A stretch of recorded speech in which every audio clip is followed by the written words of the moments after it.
শিক্ষা তো আমাকে দিতে হবে, সেগুলো তো শিক্ষা আমাকে দেয় নাই। ঘটনা ওয়াকিয়া জীবন এটা লম্বা অনেক। তিনি ওমর রাদিয়াল্লাহু তাআলা বললেন যে একজন ছেলের প্রতি, সন্তানের প্রতি মাতা পিতা সাধারণত তিনটি দায়িত্ব থাকে। এক নম্বর হলো আপনি দুনিয়াতে যে ছেলের মা বানাইবেন ওই মাকে নির্বাচন করা। সহজ কথা যদি আমি বলতে চাই তাহলে ভালো মায়ের চিন্তা করা। কি করতে হবে? একজন অভিভাবকের জন্য সন্তান ভালো হইতে হলে ভালো মায়ের ফিকির করা, ভালো মা হইতে হবে। মা যদি ভালো হয় তাহলে সন্তানগুলি ভালো হয়। আমার কথাটা একটু খেয়াল করেন। সন্তান যত ভালো হবে, মা যত ভালো হবে, সন্তান তত ভালো হবে। যদি মা ভালো যদি না হয়, ওমর রাদিয়াল্লাহু তাআলা বলতেন যে মা যদি ভালো হয় তাহলে সন্তানগুলি ভালো হবে। আমরা দুনিয়াতে দেখছি, দুনিয়াতে দেখা যায় যদি যার মা যত আল্লাহওয়ালা, বাপ যত আল্লাহওয়ালা, তার সন্তানগুলি তত আল্লাহওয়ালা হয়। এই জন্যই আগে অভিভাবকের মা ভালো হইতে হবে, মা ধার্মিক হইতে হবে। মা যদি ভালো হয় সন্তানগুলি কি হবে? ভালো হবে। আমি কথাকে আমার বুঝাইয়ে বলতেছি, অনেকগুলি অধিকার আছে ওই যে অভিভাবকদের, অনেকগুলো দায়িত্ব আছে। এক নম্বর হলো আপনার যে ছেলেকে যদি আপনি যদি ধর্মীয় শিক্ষা দিতে চান, আপনার নিয়তকে বিশুদ্ধ করতে হবে। এক নম্বরে কি করতে হবে? নিয়তকে বিশুদ্ধ করতে হবে, নিয়তকে খাঁটি করতে হবে যে আমি আমার ছেলেকে আল্লাহওয়ালা হওয়ার জন্য, দিনদার হওয়ার জন্য আমি একটা ধর্মীয় প্রতিষ্ঠান দিলাম। এটা নিয়তকে বিশুদ্ধ করতে হবে। আপনি যত আপনার দিনের প্রতি, উস্তাদের প্রতি আজমত রাখবেন, ভক্তি রাখবেন, শ্রদ্ধা রাখবেন, তো আল্লাহ আপনার এই ভক্তির কারণে, শ্রদ্ধার কারণে আপনার ছেলেকেও আল্লাহ তাআলা আল্লাহওয়ালা বানিয়ে দিবেন।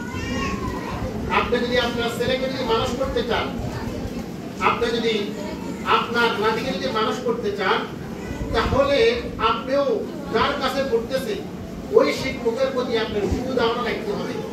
আপনি তার প্রতি যত বড় ধারণা রাখবেন,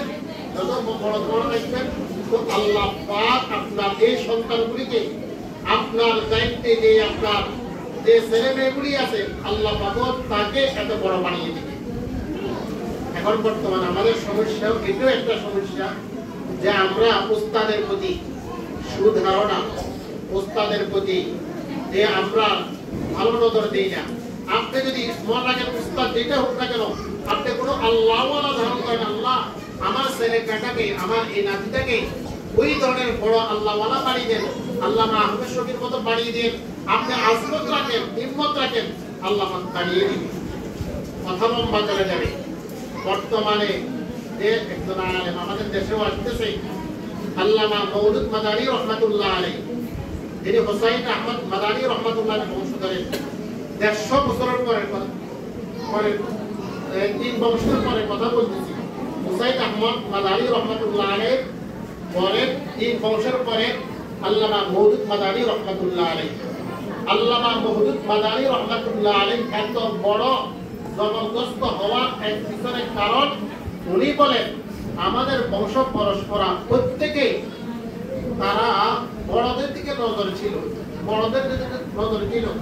হুসাইন আহমদ মাদানী রহমাতুল্লাহ আলাইহি এই যে এত বড় হওয়ার পিছনের কারণ হচ্ছে তিনি রাসূল করিম সাল্লাল্লাহু আলাইহি ওয়াসাল্লামের এই যে রওজা মুবারকের পাশে বসিয়া, আত্মাকে পরিশুদ্ধ করলেন, কলমকে পরিষ্কার করছেন 18 বছর পর্যন্ত। 18 বছর পর্যন্ত বসিয়া সেখানে হাদিসের দরজ দিয়েছেন। এই আল্লামা মওদুদ মাদানী রহমাতুল্লাহ আলাইহি বলতেছি তাদের কি নজর ছিল। হুসাইন মওদুদ মাদানী রহমাতুল্লাহ আলাইহি দেবন্দ পড়ালেখা শেষ করার পরে তাকে 1 বছর কলমটাকে পরিষ্কার করার জন্য রাসূল করিম সাল্লাল্লাহু আলাইহি ওয়াসাল্লামের রওজা মুবারকে এখানে তিনি অবস্থান করেছেন। 1 বছর পর্যন্ত মসজিদে নববীতে অবস্থান করিয়া মসজিদে নববীর ভিতরে 1 বছর পর্যন্ত বাদমাত নামাজ পড়েছে। বাদমাত নামাজ পড়ার পরে রাসূল সাল্লাল্লাহু আলাইহি ওয়াসাল্লামের রওজা মুবারক থেকে ওইটার বরকত হাসিল হওয়ার পরে তাদের আজকে এত বিশাল বড় পরিস্থিতি আজকে তারা হিন্দুস্তানের ভিতরে পুরা ভারতের ভিতরে তারা নেতৃত্ব দিচ্ছে। কেন নেতৃত্ব দিচ্ছে? ওই তাদের পিতা এই যে সূক্ষ্ম নজর ছিল, যে গভীর নজর ছিল, আমার ছেলের দ্বারা যদি দুনিয়ার মানুষ যদি কিছু খাইতে হয়, তাহলে আমার ছেলেগুলোর ফলকগুলা পরিষ্কার হইতে হবে। ছেলেগুলা রাসূল করিম সাল্লাল্লাহু আলাইহি ওয়াসাল্লামের রোজা মুবারককে রোজার বরকত হাসিল করছে। আমি আর আপনার পক্ষে তো এর সম্ভব হবে না। এতটুকু করতে পারি, একজন হক্কানি ওলামায়ে কেরামের প্রতি সুনজর রাখতে পারি। কথা অনেক লম্বা।